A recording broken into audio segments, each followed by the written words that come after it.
ter a oportunidade de estar aqui, agradecer ao Gilvan, que tanto ajudou para que acontecesse essa turnê desse lado aqui, de cá, né? Barra Velha, Jaraguá e Joinville. E eu estou muito grato a tudo isso, e também foi uma experiência extremamente rica. E peço desculpas por toda a dificuldade que eu espero não ter em falar, que eu venho me degladiando com uma inflamação das cordas vocais. Mas o objetivo é a gente falar sobre o poder da mente. Agora, o poder da mente é uma coisa que é extremamente vasta, né? Nós podíamos adotar vários tipos de enfoques. E, obviamente, que se tem duas áreas que eu estudei mais, uma delas está relacionada com as nossas relações com os próprios espíritos, né? Daí, na verdade, podia até ir para o lado da influenciação espiritual, que tipicamente ocorre também por uma questão telepática, uso do pensamento, aliás, tudo é pensamento, e também a questão da cura, que também tem a ver com o pensamento. Então eu queria, na realidade, falar um pouquinho sobre as duas coisas. Mas o início de tudo sempre é a questão do espírito, como a mente, o que tem essa capacidade do poder, né? O que é que nós somos, afinal? Belos e ilustres desconhecidos. Se há quem a gente realmente não entenda, somos nós mesmos. Nós nos desconhecemos numa amplitude que chega a ser assustadora. Nos desconhecemos. É impressionante como nós não nos conhecemos, né? E o espírito, ele pensa. Nesse pensamento nós temos sentimentos, emoções, tem vontades, pode redundar em ações e assim por diante. Deus criou o universo e criou toda a sua obra pelo seu poder do pensamento. Nós usamos essa expressão e assim definimos. Nós realmente não sabemos quem é Deus, como Ele realmente é, apenas conhecemos atributos, mas a gente costuma dizer que Deus criou pela força do pensamento e que nós somos co-criadores, porque nós criamos também pela força do pensamento. Obviamente que no mundo espiritual, pelo poder mental, eles criam coisas. Eles aglutinam o fluido cósmico universal e constituem casas, ônibus, tecidos, cidades e assim por diante. Aqui nós usamos a força do pensamento, a vontade, para utilizar depois instrumentos para gerar isso aqui, por exemplo. Isso surgiu de uma ideia que veio do espírito, que somos todos nós, e que se materializou. Então, pensamento na Terra é poder materializador, né? E nós sabemos que podemos nos comunicar por telepatia.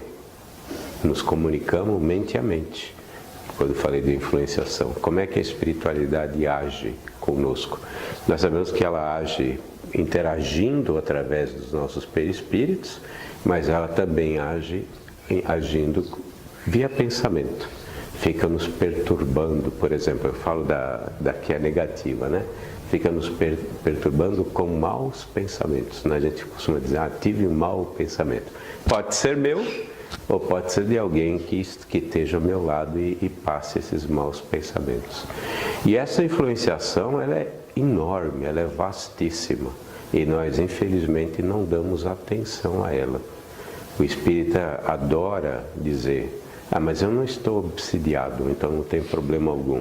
Mas a obsessão é apenas uma faceta dessa influência que existe entre os espíritos e nós, né? O próprio Paulo de Tarso disse, estamos rodeados por uma multidão de testemunhas, tá? Na primeira carta aos Hebreus, porque ele era um médium poderosíssimo, e ele via, ele ouvia, ele sentia o que estava acontecendo ao seu derredor. Na primeira carta aos Efésios, ele diz, a vida cristã é luta, não contra os homens de carne e osso, e sim contra os espíritos do mal, os líderes, os portentados, as potestades que governam as trevas, revesti-vos da armadura de Deus, para que no dia mau possais sobrepujar as flechas do maligno. Ele não falou em diabo, ele não falou em Satanás. Ele usou a expressão que está na Bíblia, utilizada pelas igrejas, espíritos do mal. E como é que eles agem? Eles agem de muitas formas, mas sempre através do pensamento. Que seja com fluidos negativos. Quem é que mexe os fluidos negativos? É o espírito. E com que poder? Com o pensamento. Meu pensamento é criador. Meu pensamento cria essa realidade que está à nossa volta. E eles manejam isso muito bem. Da mesma forma, nós podemos falar de doenças. Quem é que cria uma doença? É o macaco amarelo? Agora tudo é culpa do macaco amarelo, não é verdade? Eu não sei quem foi infeliz que inventou essa história e colocou no WhatsApp macaco amarelo, né? E pior ainda é quem inventou, porque não vamos dar uma Novalgina para o macaco que está com febre e acabar com a febre amarela, não foi assim? Né? Deve ter sido gozação. Mas a verdade é que nós somos responsáveis por todas as doenças. Né? E como é que nós agimos no mundo material? Eu falei um pouquinho sobre o mundo espiritual. Nós falamos sobre eu consigo interagir. Eu, nesse momento, mesmo estando encarnado, eu estou interagindo com vocês de duas formas. Através do verbo, que traduz o meu pensamento, mas através de toda essa relação que nós temos mental. Porque, antes de tudo, desce o pensamento para o mundo físico, entre aspas. Mas, ao mesmo tempo, ele é carregado de sentimentos e, ao mesmo tempo, ele é carregado de emoções e também matéria, porque pensamento é matéria. O pensamento é constituído por partículas materiais. Hoje já se sabe isso. O Emmanuel já tinha falado isso, o André Luiz já tinha falado isso. E nós nos comunicamos dessa forma. Nós somos espírito. O espírito dizem que não é nada, que é imaterial. Para mim deve ser conversa fiada, porque se ele é alguma coisa, tem que ser alguma coisa, né? Mesmo ser uma chama de cor rubi ou não, dependendo do estágio evolutivo, ele já reflete que é alguma coisa, porque luz é fóton e fóton é matéria, né? Só aí já dá para ver que é alguma coisa. Mas nós interagimos no mundo material através de nossos corpos sutis. Nós reagimos através da mente.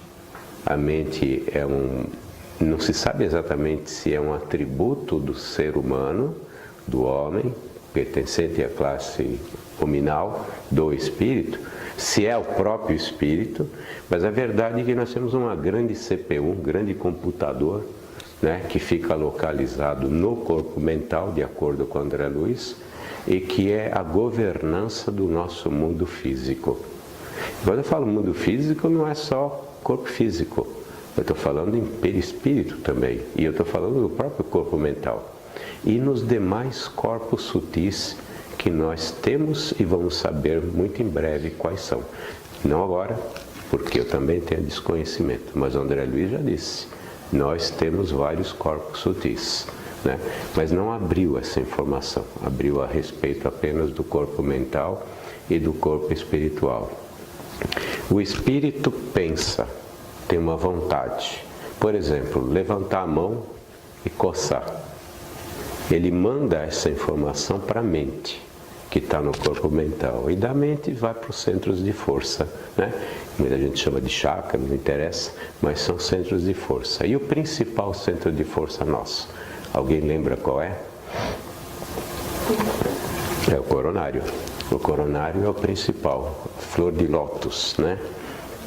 Ele é de uma complexidade, é de uma simplicidade e ao mesmo tempo de uma complexidade enorme, ao ponto de ele reger todo o nosso universo físico. Perispírito, corpo físico, corpo mental, absolutamente tudo que você possa imaginar que seja constituído por matéria. O corpo, esse centro de força coronário, ele comanda todos os demais centros de força. Nós, na codificação, dentro do Espiritismo, nós trabalhamos com 7, né? E um deles, que está muito ligado com o corpo físico, é exatamente o centro cerebral, que eu gosto de chamar de centro frontal. O centro frontal, ele controla todo o nosso sistema nervoso e vai a nível de célula, porque todo centro nervoso termina tem os terminais, né? Vai até os terminais nervosos. E ele é o que faz todo o comando do nosso corpo físico. Todo ele. E os demais centros de força têm atuações específicas em determinadas áreas. Por exemplo, isso aqui, que está comprometido aqui comigo. É o centro laríngeo, que está relacionado com a fonação, tornar verbal alguma coisa. Tem o cardíaco, que está relacionado com as emoções, e assim vai por diante. Então, o espírito, ele está comandando tudo isso através da sua vontade, através do seu pensamento, através das ordens que ele transmite para o corpo físico. Quando eu falei fazer isso, é porque o espírito mandou fazer isso. Eu percebi a coceira. A coceira voltou pelo caminho inverso. Ele voltou pelo sistema nervoso, foi para o córtex, do córtex para o centro frontal coronário, coronário para a mente e da mente para o espírito, que somos nós. Falei, está coçando e está me atrapalhando a vida. Pensei, e eu vou falar, agora eu vou coçar, porque isso está me atrapalhando. E eu mando o caminho de volta, mando a informação. Tudo é pensamento. Não é só a criação que eu comentei antes, não é só a nossa comunicação, mas, por exemplo, dentro do que nós podemos falar em saúde, em corpo físico, movimentação do corpo físico, a nossa atuação no mundo material, ele começa pelo pensamento. Célula por célula, órgão por órgão. Nós sabemos através de André Luiz, Evolução em Dois Mundos, que o espírito controla todas as células através do citoplasma. E do citoplasma ele manda os comandos para os genes que estão no núcleo. A maior parte dos nossos genes estão no núcleo.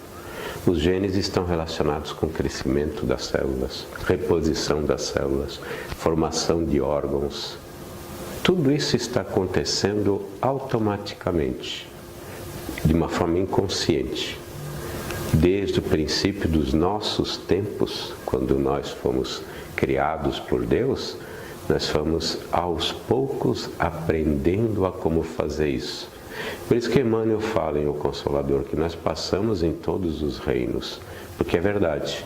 Nós aprendemos a lei das afinidades, das atrações, no reino mineral. Porque na química, eu sou engenheiro, na verdade eu sou engenheiro químico, mas eu fiz a minha produção é engenheiro de produção de fábricas químicas, tá? Então você não errou. Porque na verdade eu trabalhei com construção de fábricas químicas, ligadas à área química. O espírito, eu até acabei brincando e acabei me perdendo. Eu estava falando do quê? Área mineral. A área mineral, muito bem. Então, prestando atenção, tá vendo? Foi um teste. Você viu como eu saí bem? Né? Palestrante tem que fazer isso. Né? Não pode dar o braço a torcer. Tem que inventar alguma brincadeira para retornar. Obrigado, viu? Eu tinha me perdido mesmo. Né? Então, na área mineral, nós aprendemos a lei das atrações.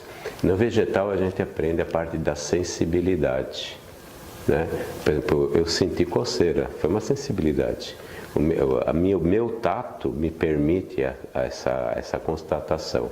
Assim como o visual, né? Os meus 5 órgãos do sentido, a boca, o paladar, o nariz, o olfato, a parte visual, os olhos, né?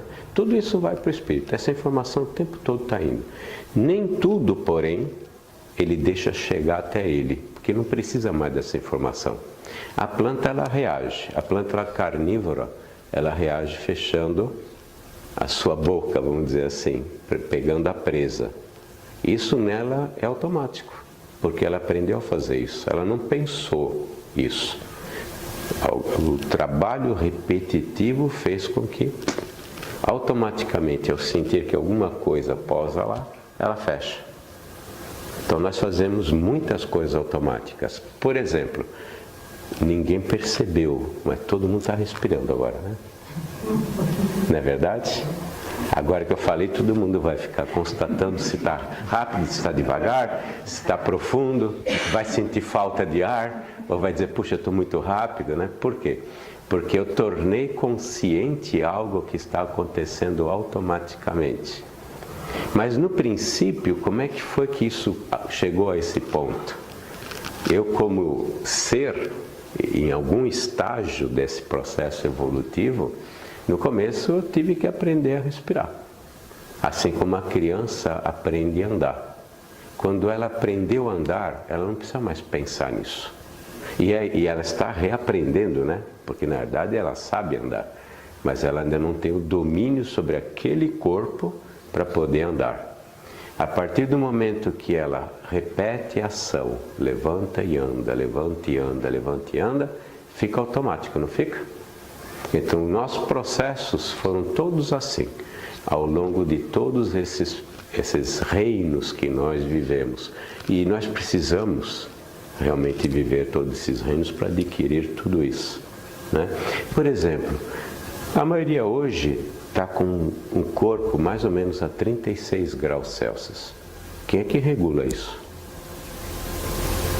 Por quê? Se tiver vento, pode esfriar.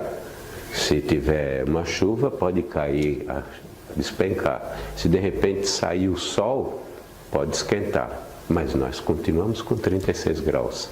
Alguns é 35,5, outros é 36,5, né? Cada um tem sua temperatura basal. Quem é que regula isso?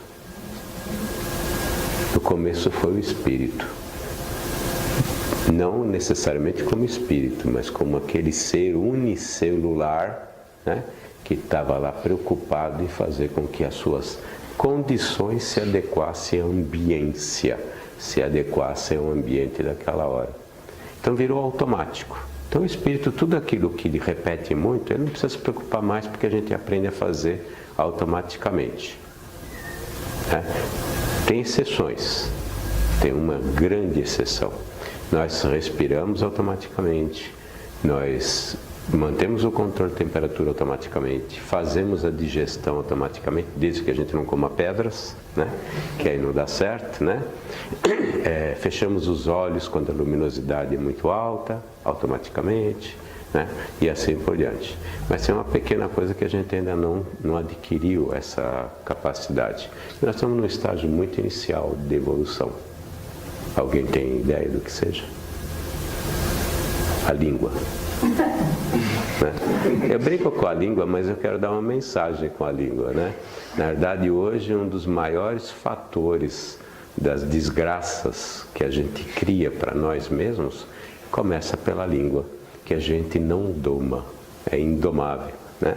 Eu costumo brincar com as pessoas que Deus foi tão sábio, embora ele deva estar um pouquinho arrependido, mas ele é tão sábio que deu apenas uma língua.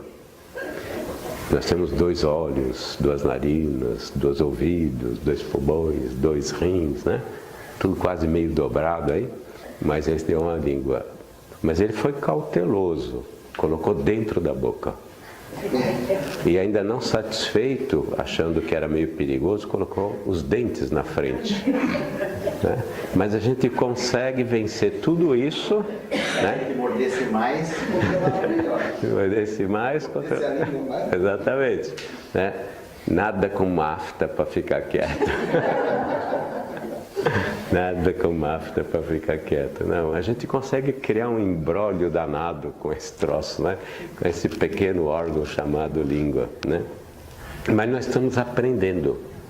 Vai chegar o dia, no nosso estágio evolutivo, que toda vez que nós abrirmos a boca para falar alguma coisa, só vai sair coisas boas, rosas, flores.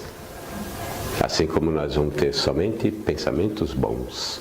Só coisas boas. Um espírito de luz, ele não está preocupado em ficar se policiando se as coisas que ele está fazendo são boas ou ruins, ou se ele está dizendo alguma coisa boa ou não.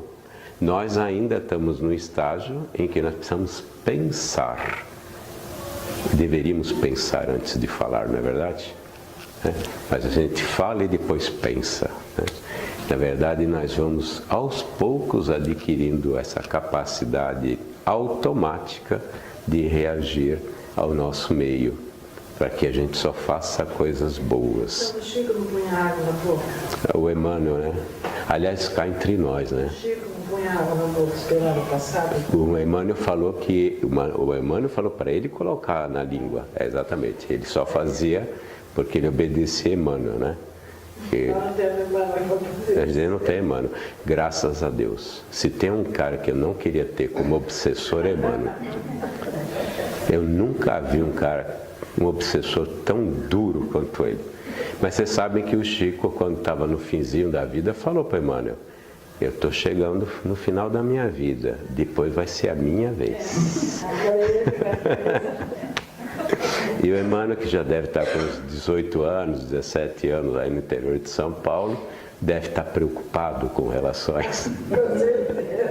O Emmanuel, quando ele reza à noite, ele fala: Chico, lembre-se do que eu te falei a respeito da vingança.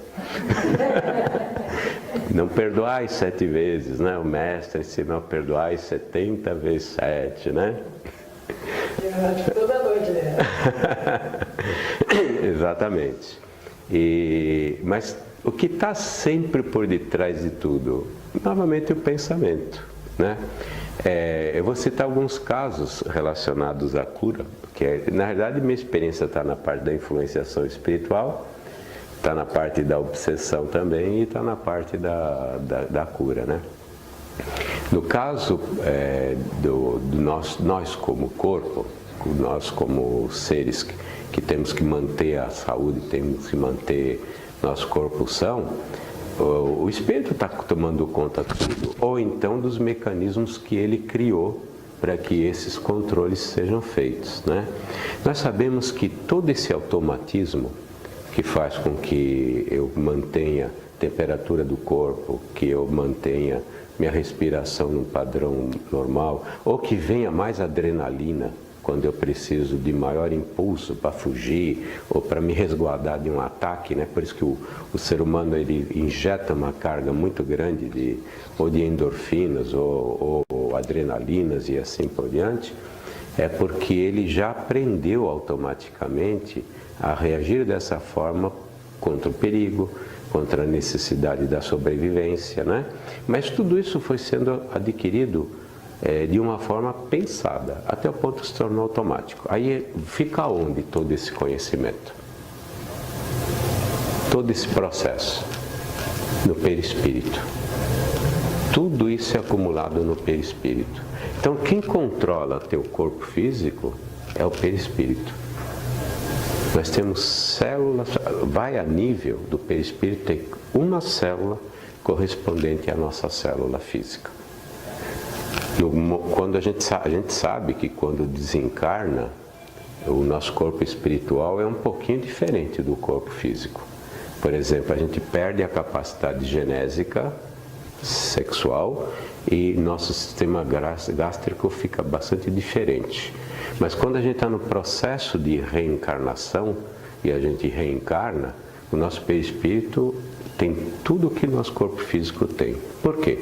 Porque ele é um modelo organizador do corpo físico. Quem mantém a organização do corpo físico é o perispírito. Tanto que quando a gente adoece, aonde começa a doença? No perispírito. A raiz de todo o câncer está no perispírito. E esse é o motivo principal que a espiritualidade trabalha com a cura no perispírito.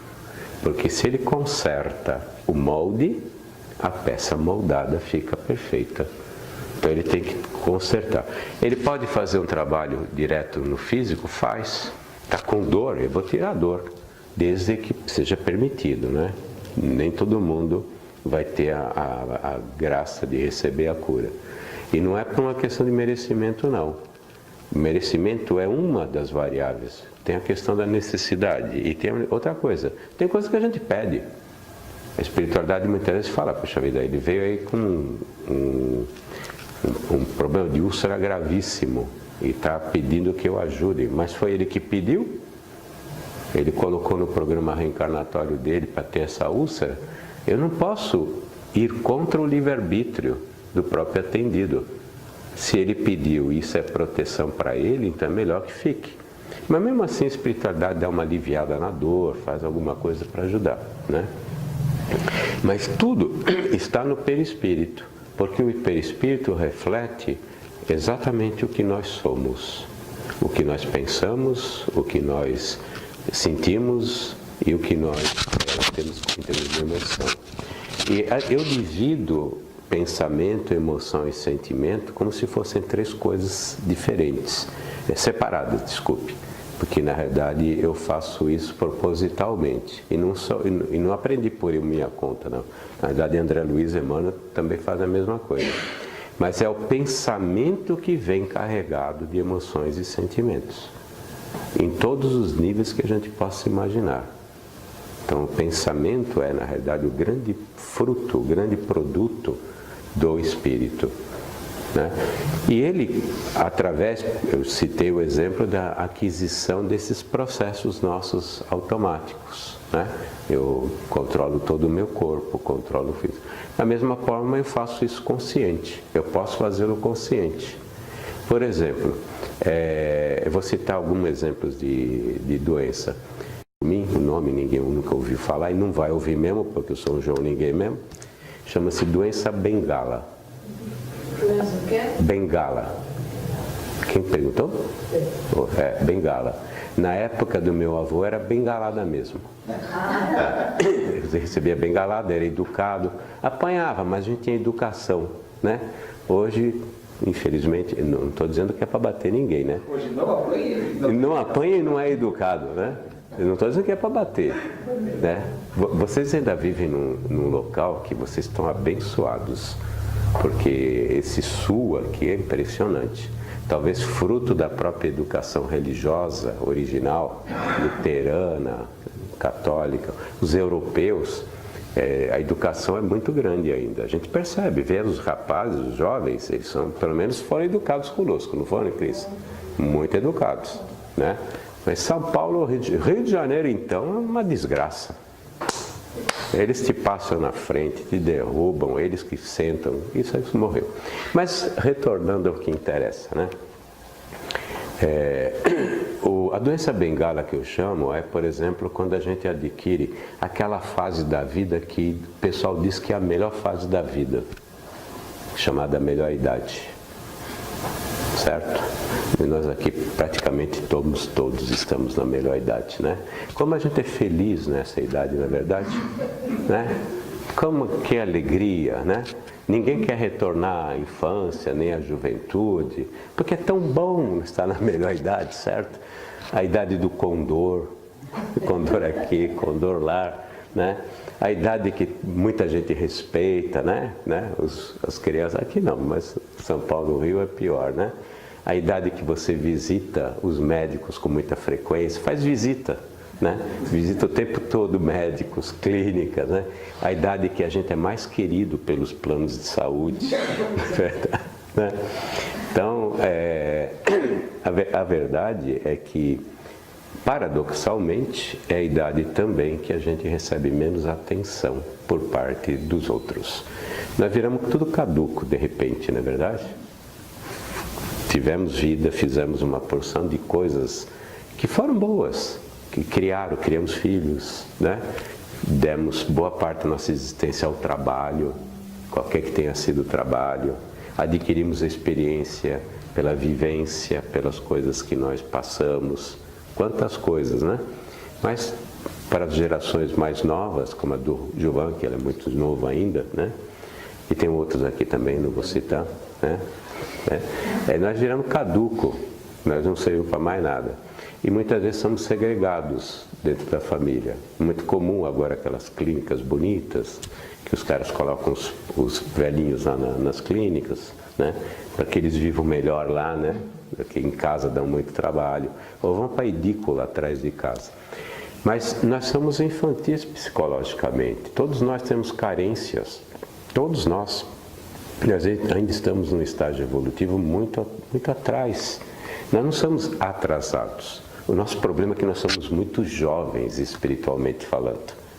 Nós fomos criados há muito pouco tempo. Vamos comparar Jesus, que pelo menos tem 5 bilhões de anos, com nós que descemos do galho faz 200 mil anos, 300 mil anos. Nós somos muito jovens. Podemos colocar terno, podemos ter cara séria, sisuda, né? Cabelo mais claro, colocar um chapéu, mas nós ainda somos muito infantis psicologicamente. É só ver como nós reagimos, né? Obviamente que vem a carência. Ao sermos tratados assim pelos nossos queridos, vem a carência. E o que a gente faz para conseguir chamar atenção? Tem algumas formas. Uma delas é dar de louco dentro de casa, mas isso é complicado. Vai parar na clínica, não é verdade? Né? É mais fácil fazer o quê? Adoecer. Adoecer, eu sou obrigado. Eu viro um peso dentro de casa. Meu filho, minha filha, alguém, o meu genro, minha genra, é obrigado a se mexer e me dar um certo carinho. Tá? Como é que eu faço isso? Eu estou fazendo isso proposital? Eu começo a ter dor em tudo que é lugar e o médico não consegue achar onde é que é a origem dessa dor? É inconsciente, mas na realidade é o espírito que encontrou um mecanismo para que ele venha a ter esse tipo de achaque, né? Na Itália dizem problemas de dor, né? E tudo pelo poder do pensamento, dos sentimentos e as emoções. Eu começo a comandar o meu corpo para que ele apresente esse tipo de problemas. Né? Suficiente para não morrer, né? Obviamente. Por isso que a maioria são dores. Ninguém pega um câncer, ninguém pega uma doença grave, porque ninguém quer morrer, né? Mesmo dos espíritas. Todo mundo é espírita, mas ninguém quer morrer, né? Mó medo. Chico queria. Ele pediu para não. Exatamente, é. Mal, pelo menos decentemente, né, Chico? Cala a boca e fica quieto e morre como homem, né? Dessa forma. Porque na hora do vamos ver, a gente fica com medo, né? Dá licença, só um. Claro. Hoje à tarde eu estive num asilo, que eu vou de vez em quando fazer uma visita, tem uma senhora lá de 94 anos. Ela está assim, pele e osso. Dona Odemir. Aí eu pergunto sempre, como é que vai, Dona Odemir? Ah, minha filha, eu estou bem, eu estou ótima. Você veio me ver, não sei o que, tá? Daí ela disse que ela está toda a vida bem, só que ela não enxerga, ela está com câncer no corpo todinho. E ela sempre diz que ela está bem, que ela está ótima. Atitude positiva.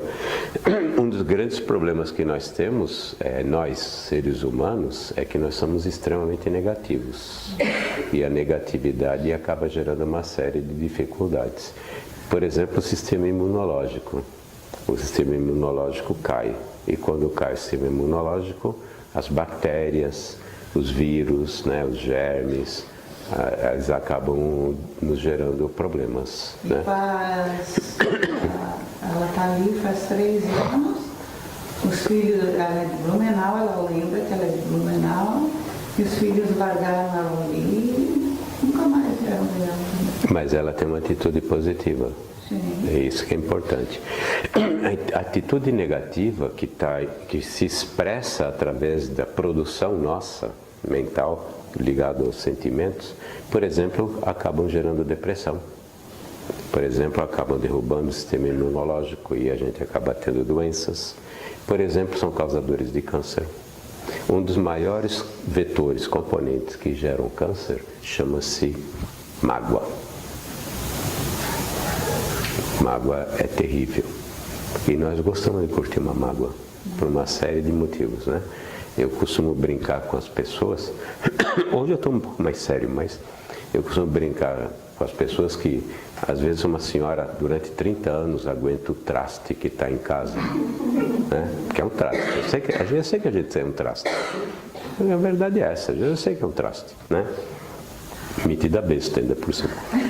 Mas fica com aquela história, com a vizinha, todo dia fala, puxa vida, mas olha o que Deus me deu, olha, que coisa, o que é que eu fiz para merecer isso, aquele outro, né? Eu não mereço tudo isso. Merece tudo isso, e assim por diante. Mas ai dele se ele sair de casa, porque se ele sair de casa, o traste vira a mágoa, o desespero daquela pessoa, né? Então, em vez de pegar o dinheiro da pensão, comprar um programa na CBC e ir para Camboriú, né, coisa e tal, né? Aqui vocês estão perto, vocês podem ir, né? Não, fica ali amargurada. E amargurada por quê? Era um traste até o dia que ele foi embora. Mas olha como nós somos infantis. Ou porque nos deixou, né? Porque durante 40 anos eu lavei todas as cuecas dele.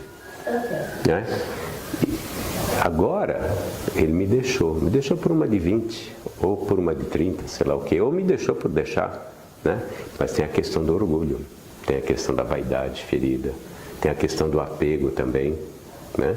Então a gente, realmente nós somos muito infantis. E a mágoa, ela vai derrubando o nosso sistema imunológico.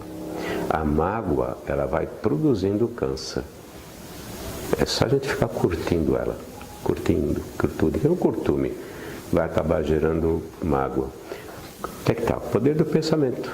Pensamento negativo, ligado a emoções que são negativas, como é o caso esses sentimentos que a gente tem com relação à mágoa, né? E a própria medicina hoje está cheia de correlações entre doenças, né? A Rey, aquela Louise Hay, já falava que a mágoa produzia câncer há 20, 30 anos atrás. A Louise Hay, que por sinal faz pouco tempo que ela desencarnou.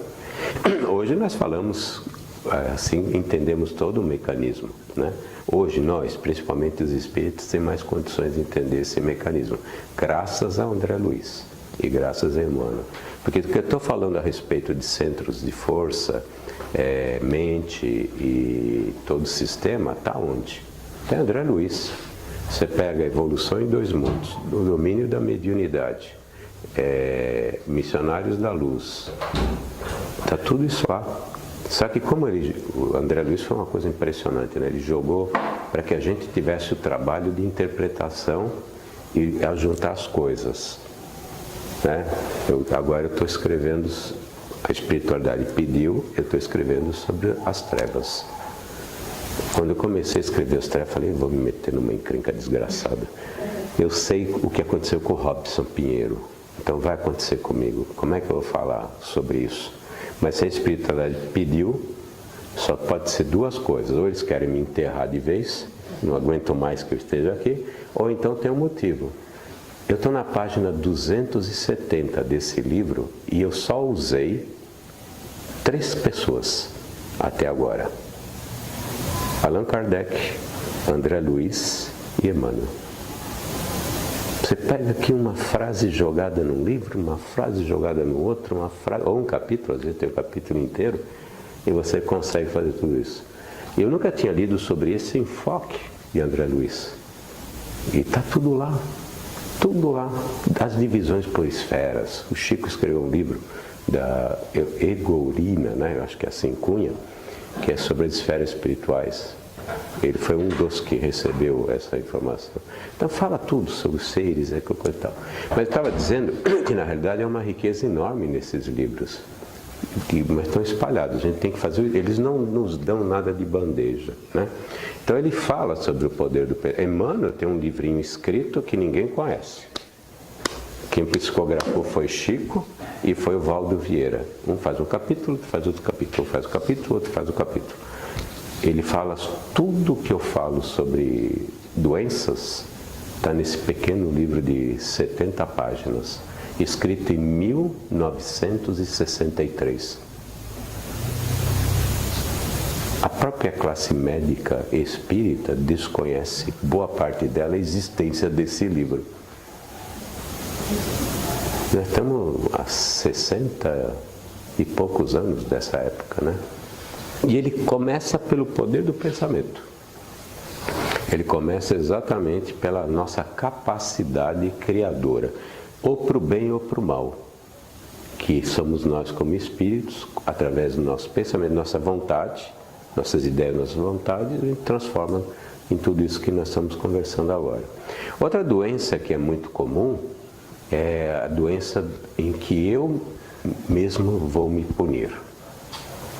Eu mesmo vou me punir. Nós vivemos numa sociedade que foi criada há milênios que nosso domínio por parte dos poderosos, né, às vezes até o domínio dentro de casa foi feito pelo medo, certo? Desde Moisés, Javé, 3.600 anos atrás, odiava o filho que não fazia sua vontade e o destruía. Ai de você, se você não seguisse Javé, de acordo com o que ele queria. No início, quando veio Jesus, ele nunca falou isso. Nunca falou de um pai punitivo ou vingativo. Ao contrário, ele só nos trouxe um pai de amor. Um pai que quer o melhor para nós. Porém, quando passamos aquela fase inicial dos apóstolos, que a gente chama a Era dos Apóstolos, né? Entramos no ano de 105, 106, começaram a aparecer aqueles que quiseram dominar, ter a religião para sua pompa, para sua riqueza, para o seu poder. Porque ser humano é ser humano, infelizmente. Aqui, ontem, anteontem ou em qualquer lugar. E eles criaram o quê? Os dogmas. Os dogmas surgiram por vários motivos. Uma delas, por exemplo, é quem é que vai respeitar uma religião em que Jesus é um carpinteiro? Tem que ser alguém bom, grande. Por isso que se criou o dogma da Santíssima Trindade. Se elevou Jesus a Trindade, né, como se fosse um Deus, porque assim as pessoas vão respeitar um Deus. Na Grécia a gente respeitava os deuses gregos. Em Roma, os pagãos só respeitavam deuses que eram personalidades fortes, Júpiter, Urano e assim por diante, né?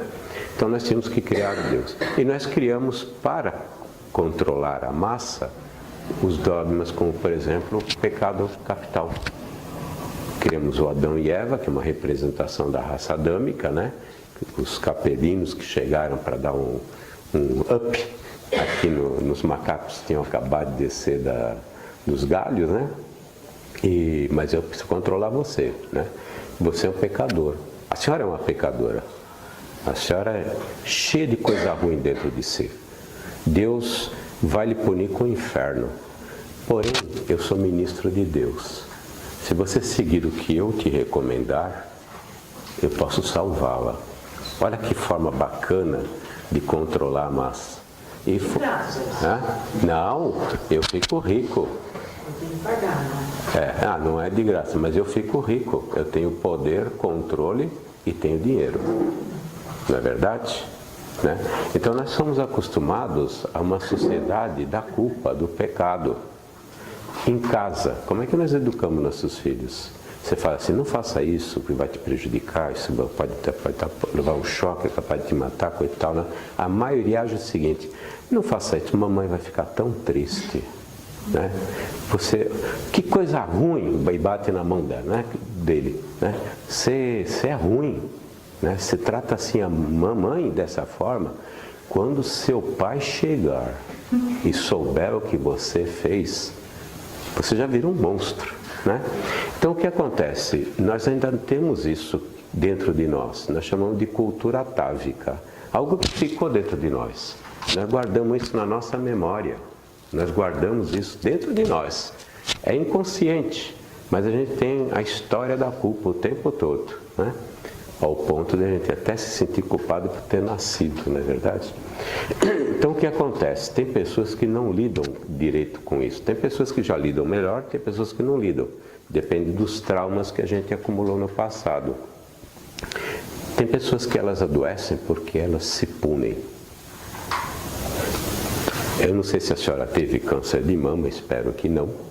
Mas todas as senhoras que tiveram câncer de mama, as filhas têm o mesmo gene do câncer. Todas elas. Depois que a Angeli lá, não sei das quantas que eu não fico acompanhando, ela fez todas aquelas amputações dela lá para não ter câncer. É capaz de ter um câncer ósseo do mesmo jeito, né? Se for o caso dela, né? Por que algumas filhas vão ter e outras não? O desequilíbrio do pensamento pode gerar um câncer.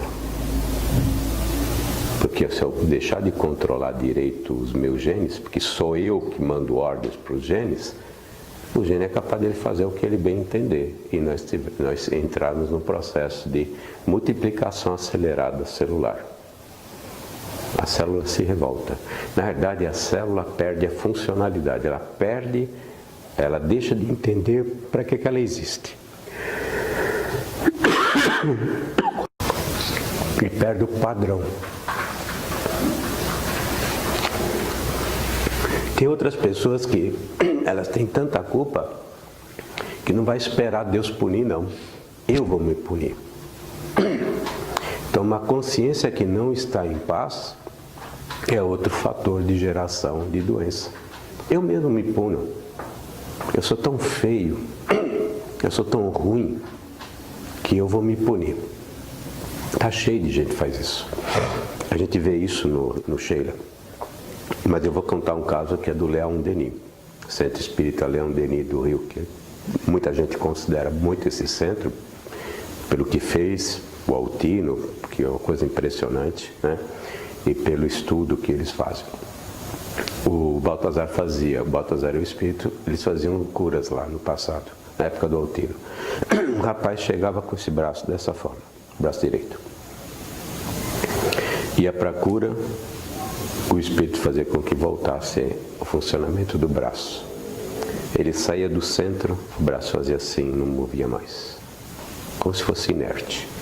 Voltou pela segunda vez, o Espírito fez com que o braço funcionasse tudo direito. Na terceira vez, a mesma coisa. Chegou, saiu, pumba. Aí o médium perguntou para o Espírito, por que está acontecendo isso? Ele falou assim, ele faz isso de propósito. Ele tem tanto medo de usar o braço para fazer as atrocidades que ele realizou no passado, que ele mesmo anula o braço para que o braço não seja mais a pedra do escândalo. Ele está se punindo. Ou então eu mando para o gene e falo, pensamento, meu poder, eu mando a ordem, você vai desandar. Na verdade nem é desandar, porque tem genes que são do câncer mesmo.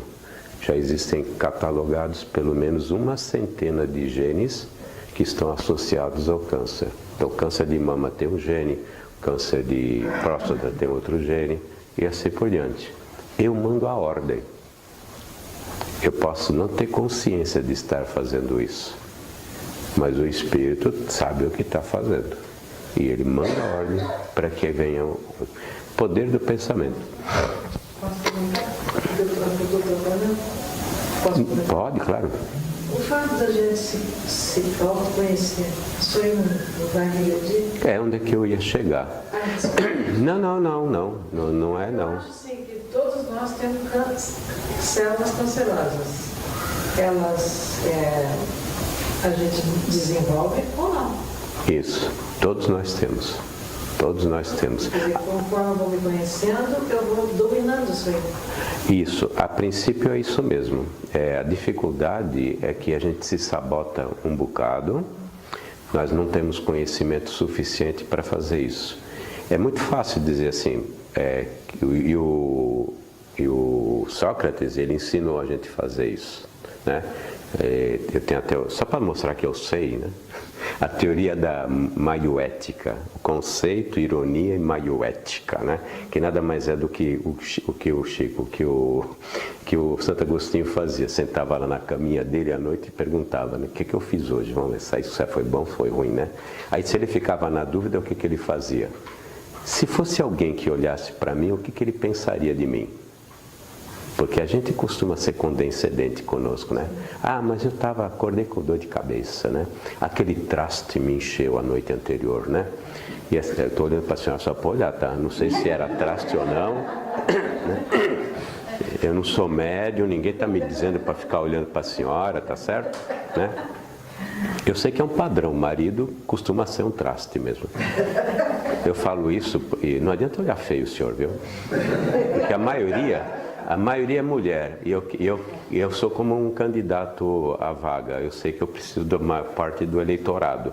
Como as mulheres são a maioria que assistem, então eu fico puxando a sardinha para o lado das mulheres, né?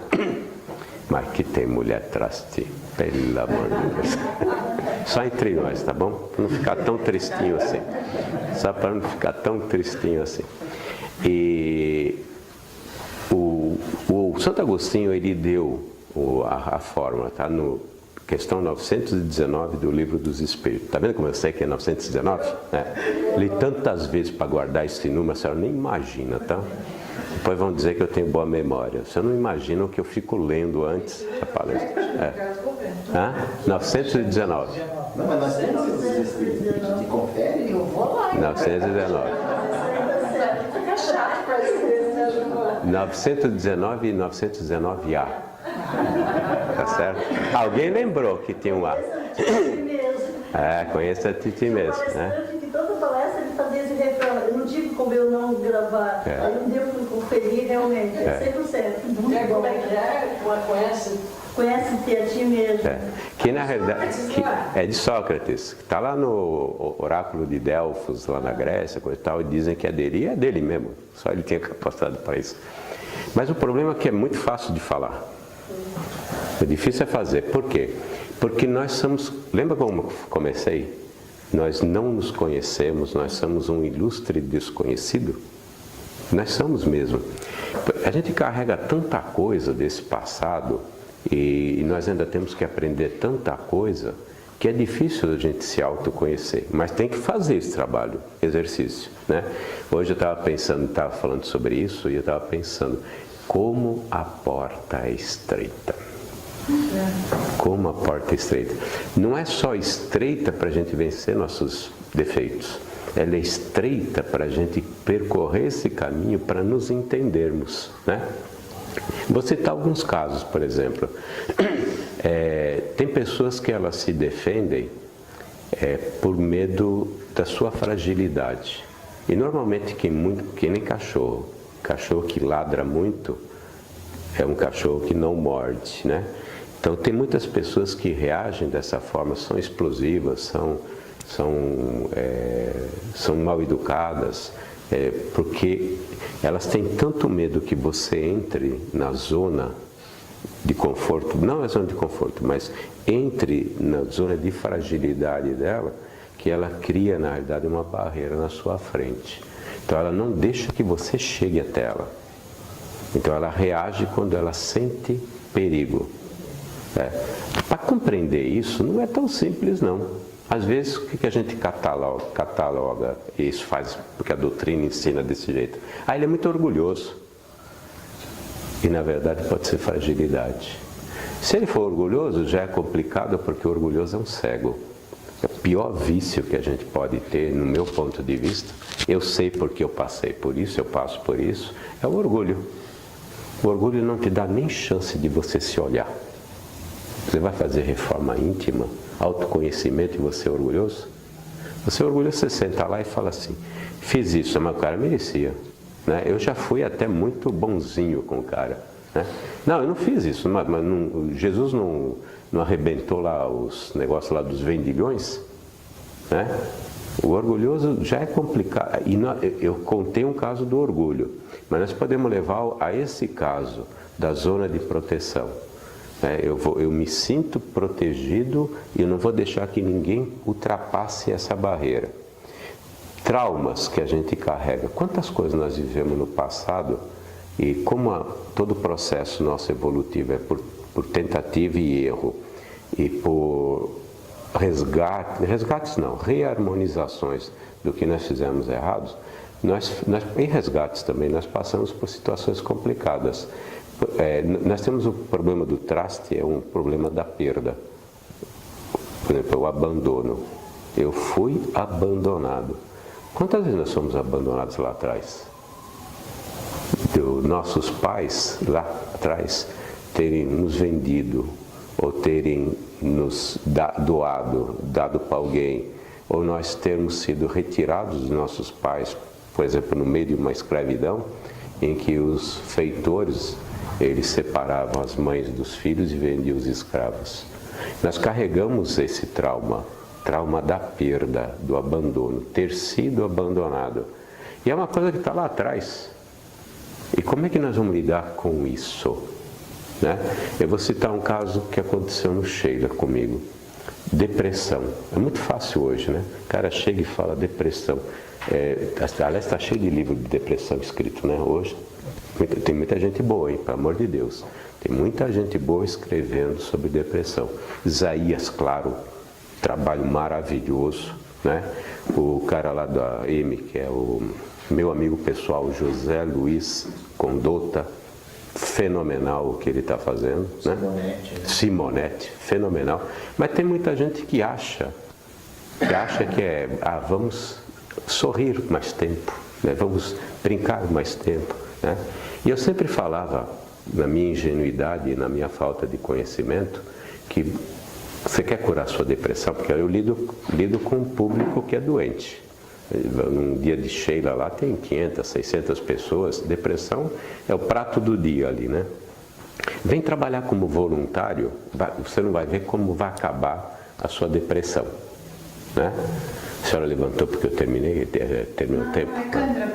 Não, porque às vezes a pessoa se coloca aqui do meu lado assim, eu já sei que significa que eu tenho que acabar, né? Ela chega para mim e fala, não, você tem o tempo que você precisar, né?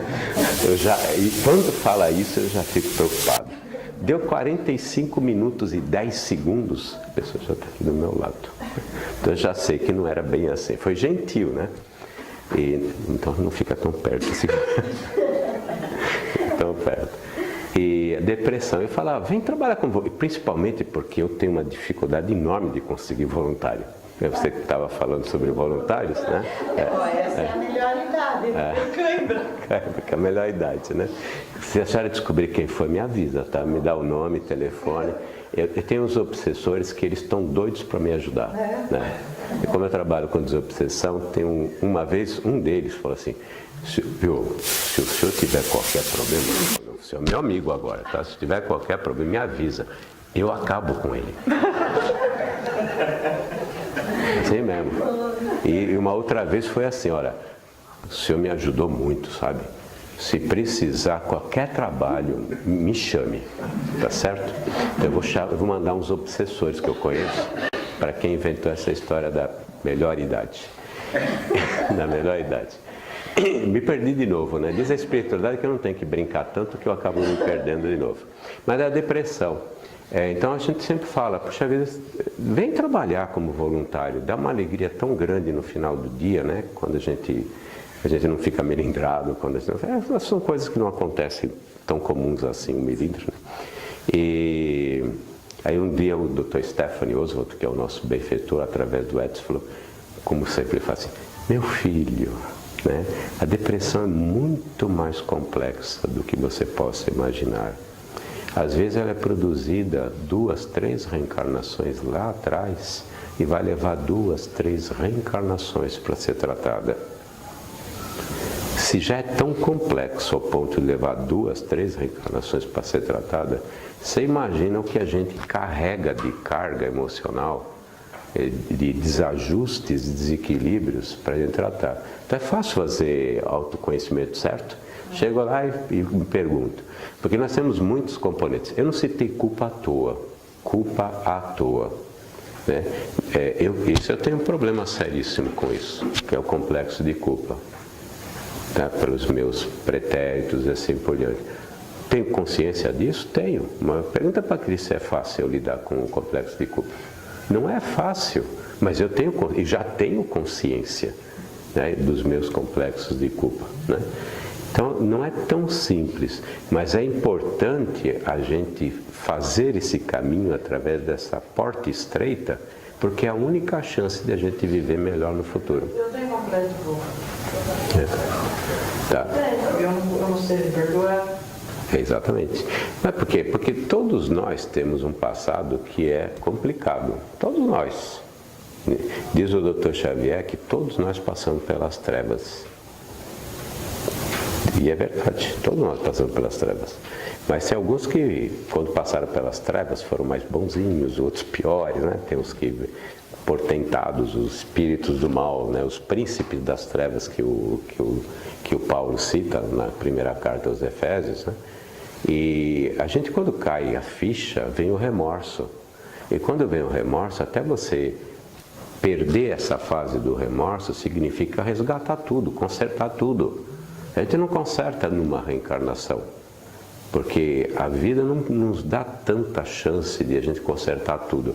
A gente não aguentaria a carga, começaria. Né?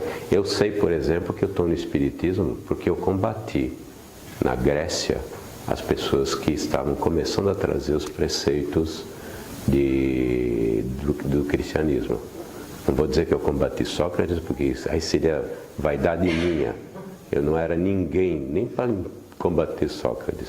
Mas eu combati o quê? Ideias renovadoras, que eram necessárias para o cristianismo. Como soldado, não era nem um mentor, era um soldado. Olha quanto tempo levou para eu estar corrigindo isso. Não foi pouco, né? 500 mais 2.000, 2.500 anos. Né? Então, durante 2.500 anos, isso esteve dentro de mim e dentro do remorso que eu sentia, ficou o tempo todo me cutucando. Se eu não lido bem com a culpa, quantas vezes eu me flagelei? Se eu me flagelo agora, verbalmente, você imagina no passado se eu não me flagelava com alguma doença. E tudo como era catalisado isso? Pela força do pensamento. O meu inconsciente tem as informações, esse banco de dados ele é acessado pelo espírito o tempo todo, né? Por isso que quando ele reage, ele na verdade consulta o que eu já fiz no passado para saber o que eu vou fazer diante daquela situação. Tudo isso é automático. Olha que universo fantástico é o espírito. Que coisa maravilhosa nós somos. A criação de Deus, nós mesmos, por isso que nós somos ilustres desconhecidos de nós mesmos. Né? E essa capacidade de entendimento não vai conseguir de uma vez, ou 2 vezes, 3 vezes, uma encarnação. Mas, se a gente não fizer nada, vai continuar vegetando do jeito que vive? O que é preferível? O verme buscar a luz ou permanecer no esterco? E sair do esterco leva tempo. Vencer a camada do humus leva tempo. Sair para fora, né? Os professores adoram essa frase. Sair para fora e começar a enxergar a luz é complicado. Nós somos cegos também. O verme é cego. O verme não enxerga. Mas o que é preferível? A luz ou a escuridão? A luz. Mas o caminho é árduo. O caminho é complicado. Mas é preferível a doença ou a saúde? A saúde. Falava com o Hermínio, um pouquinho antes, e foi por isso que eu também acabei me atrasando, que o grande problema dos espíritos que a gente trata, ele estava falando e eu comentei que a mesma coisa acontece conosco. Nós fazemos trabalhos que muita gente gosta de chamar de desobsessão, né? Eu prefiro chamar de esclarecimento, né? Os espíritos que estão muito endividados, o grande problema deles não é sair do local que eles estão e começar a buscar a Deus. Porque se Deus é a essência, Ele está aí dentro de nós, a essência de vida, nós queremos a luz. Mas o grande problema do espírito devedor é o medo do caminho de volta. Eles têm um pavor do sofrimento e da dor que eles vão passar, porque eles sabem exatamente o que fizeram. Esse é o grande problema. Eu trabalho, pelo menos, nessa vertente com eles. E eu uso o meu exemplo. Falo assim, se eu conseguir, que eu sou um verme, fazer o caminho de volta, é porque você não consegue. E quando eu não faço, os espíritos fazem por mim. Eles fazem assim, eles usam, né? Então imagine, Fábio, se a pessoa teve uma vida bem difícil no sentido de comportamento, né? Teve um mau comportamento quando encarnado. Via de regra, todos nós temos nossas quebras, né? Mas eu digo assim, que a pessoa foi deliberada mesmo, difícil, maldosa, e ela não tem conhecimento da vida futura. Esse medo que você está falando, que é do pós-morte, ele já vem antes, a pessoa tem medo de desencarnar, porque a visão do nada e o medo do inferno vai fazer da reta final da existência dela um verdadeiro desespero. Porque sempre nós tivemos a variável inferno entre nós, desde a época de Javé. O inferno não foi criado no Novo Testamento. O inferno começa no Antigo Testamento. Quando você pega os primeiros livros, a Gênese, você não encontra o inferno na Gênese. A partir do segundo livro que começa a aparecer o inferno, tem uma palavra que eu não me lembro agora, que é utilizada, mas é a primeira vez que começam os conceitos do inferno. Então não foi nem na época de Moisés, foi exatamente um pouquinho depois, mas foi no Antigo Testamento que aparece Eloa, não lembro agora o nome. Seol e Hades, né? Seol e Hades, né? Acho que é Seol, isso mesmo, exatamente. É o quê? Seol, tem o termo Seol e tem o termo Hades. Seria o inferno. O Hades é o inferno que eu falo das trevas. E o Seol é o primeiro estágio. Porque na verdade eles já enxergavam o umbral e já enxergavam, eu faço essa relação, eles já enxergavam o umbral e já enxergavam as trevas e os seus abismos. Eles faziam essa separação. Mas isso antes dos gregos. Hades é grego. Mas antes disso, muito antes disso, 2000 anos antes de Cristo.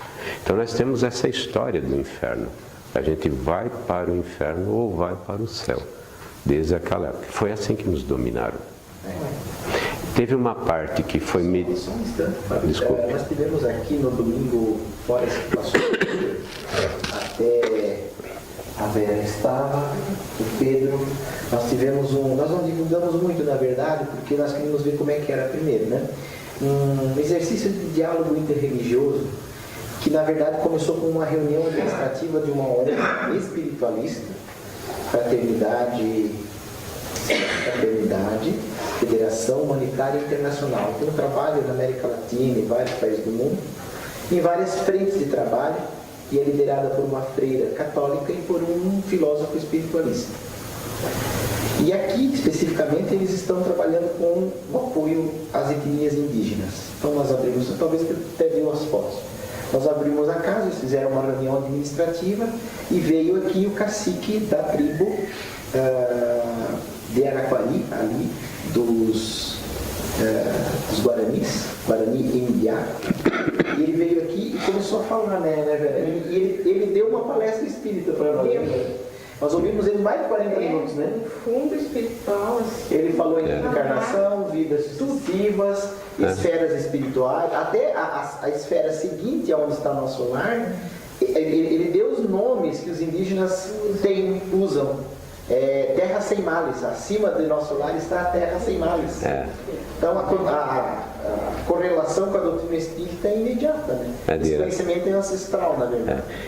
Nós temos um amigo que chama-se Robson Miguel. Ele é considerado um dos 10 maiores violonistas desse planeta. E ele, por coincidência, entre aspas, ele mora em Ribeirão Pires. Ele é considerado realmente, isso pelos europeus, né? E ele é chefe cacique e pajé de uma tribo em Caraguá. Onde é que era? Ele é filho de índios e negros, né? Ele acabou se tornando chefe... Bertioga, de Bertioga. Quando você fala com ele nem sabe o que é espiritismo. Mas ele dá todos os conceitos. Sim, por quê? Porque aconteceu... Todos os conceitos estão lá. Todos estão conceitos. Por quê? Porque, na realidade, nós lidamos com fatos. Nós não lidamos com uma religião. Nós não criamos dogmas, não criamos uma concepção. O conhecimento já existia, né? Porque a realidade, o fato de eu ser imortal é um fato. E o índio pode conhecer isso. Os gregos sabiam disso. Os Vedas sabiam disso. É que a igreja seguiu também isso, mas, por exemplo, a comunicação com os mortos. Quando é que foi a comunicação com os mortos proibida na Igreja Católica? Não era nem a Igreja Católica, chamava-se cristianismo. Os católicos depois sobrepujaram. No ano de 105, 110, começou a haver a formação do clero, do cristianismo. Já naquela época eram os cristãos, né? E haviam os cristãos ortodoxos e haviam os cristãos que estavam interessados no poder. Tanto que começou a ter o luxo dentro das igrejas, começou a ter a escolha do poder. Aqueles que se reuniam nas casas simples, como fazia Jesus, como faziam os apóstolos, né? Casa de Simão Pedro e assim por diante, normalmente nas reuniões deles tinham a parte mediúnica.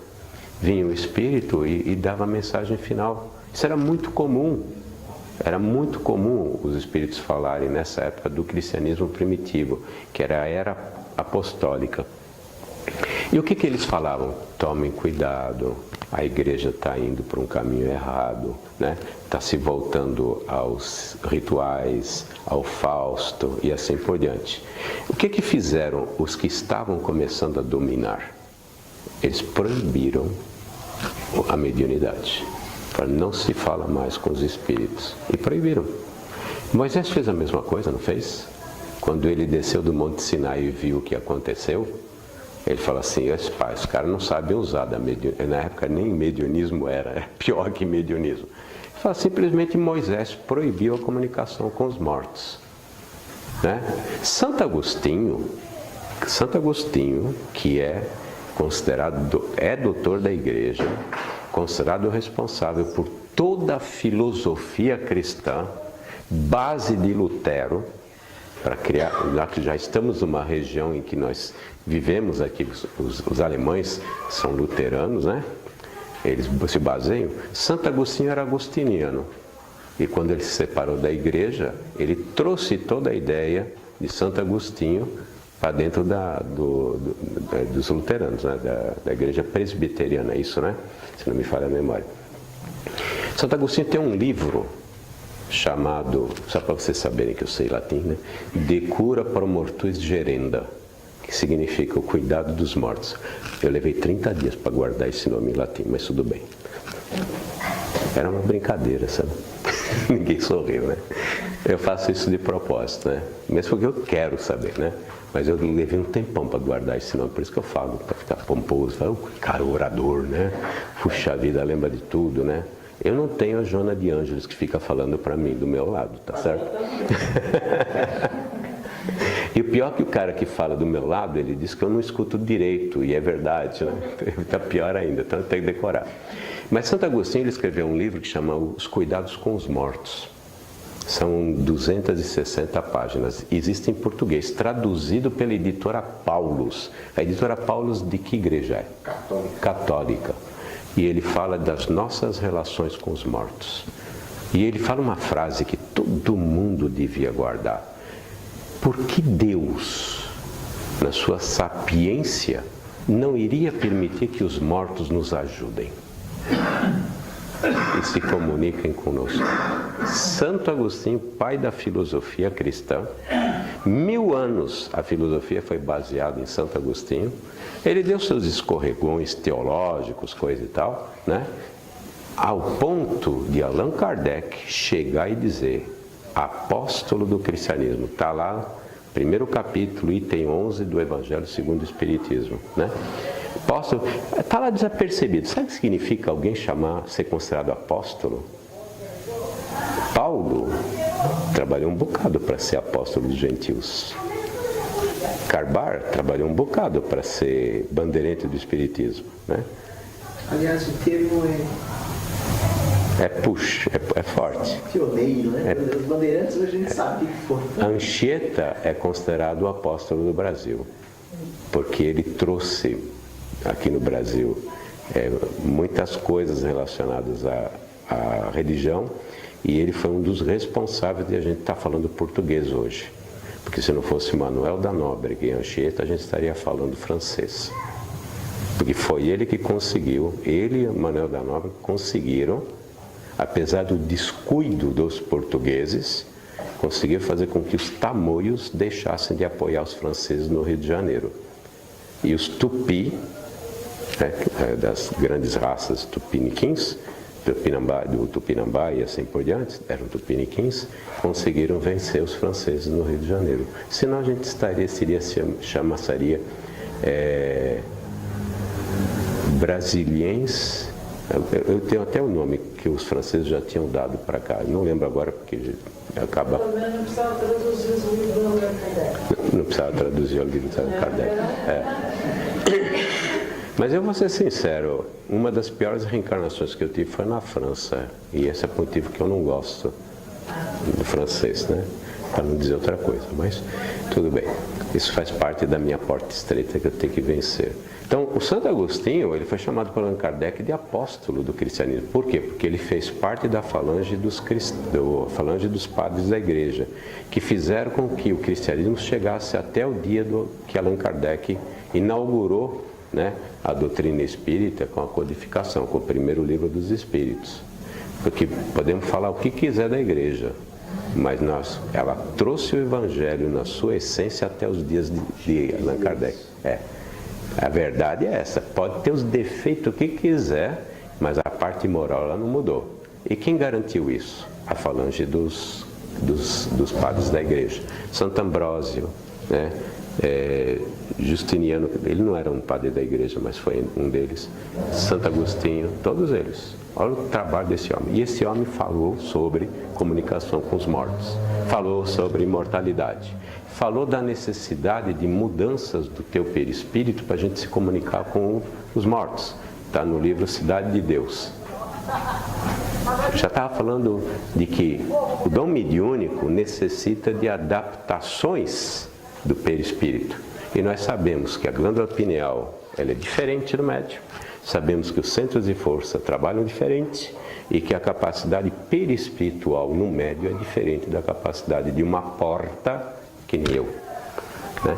Poderia falar horas, aliás, entramos num tema que eu adoro, mas se eles já fizeram um milagre, entre aspas, de fazer com que eu não tossisse até agora, eu não vou exagerar muito, não. Muito obrigado. Os irmãos, se alguém tiver alguma pergunta, um questionamento.